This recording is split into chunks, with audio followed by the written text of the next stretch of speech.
Puji Tuhan, haleluya, salam sejahtera bagi kita semua.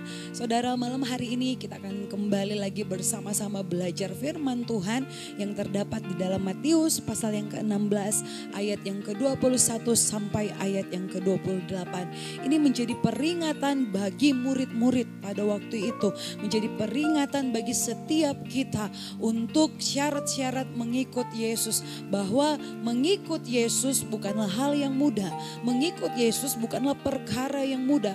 Yesus sudah memperingati kita semua bahwa barang siapa yang mau mengikut Yesus, dia harus memikul salibnya dan menyangkal dirinya, saudara. Artinya apa di sini? Kita mampu melupakan kepentingan diri kita sendiri dan kita memprioritaskan kepentingan Tuhan di dalam setiap kehidupan kita pribadi lepas pribadi, saudara.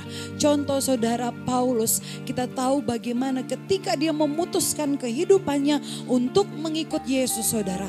Kemudian dia tidak lagi memusingkan apa-apa di dalam kehidupannya, saudara. Yang dia pentingkan, yang dia prioritaskan adalah bagaimana melayani Tuhan. Sama halnya dengan kehidupan kita, saudara. Ketika kita memutuskan untuk mengikut Yesus, berarti kita mau memikul salib kita. Kita mau menyangkal diri kita, saudara. Memikul salib artinya apa, saudara? Rela berkorban untuk Yesus. Memikul salib artinya apa, saudara? Mengakui Yesus sebagai Tuhan dan Juru Selamat di dalam kehidupan kita.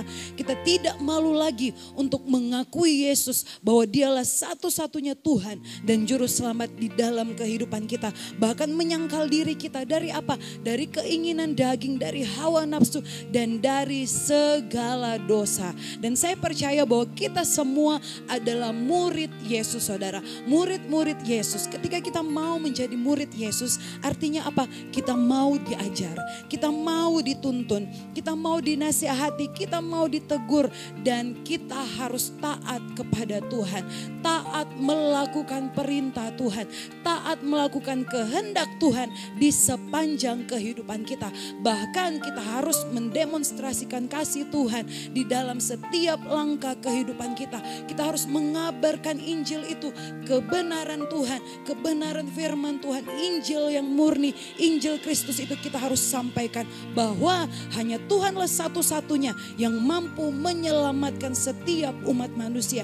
Bagi mereka yang tidak percaya, tentu mereka pasti mendapatkan yang namanya kebinasaan, saudara. Untuk itu kita sebagai pengikut Yesus, kita sebagai orang-orang yang percaya kepada Tuhan, kita sebagai murid-muridnya Tuhan, kita harus melakukan apa yang menjadi kehendak Tuhan di dalam setiap langkah kehidupan kita pribadi lepas pribadi. Untuk itu saudara yang dikasihi Tuhan, mari kita terus kuatkan iman kita, terus kita kuatkan kepercayaan kita kepada Tuhan, sehingga ketika ada masalah yang datang dalam kehidupan kita, kita tidak menjadi goyah, justru kita semakin kuat di dalam Tuhan. Puji bagi nama Tuhan, biarlah kita mau selalu setia dan kuat di dalam Tuhan. Tuhan Yesus memberkati.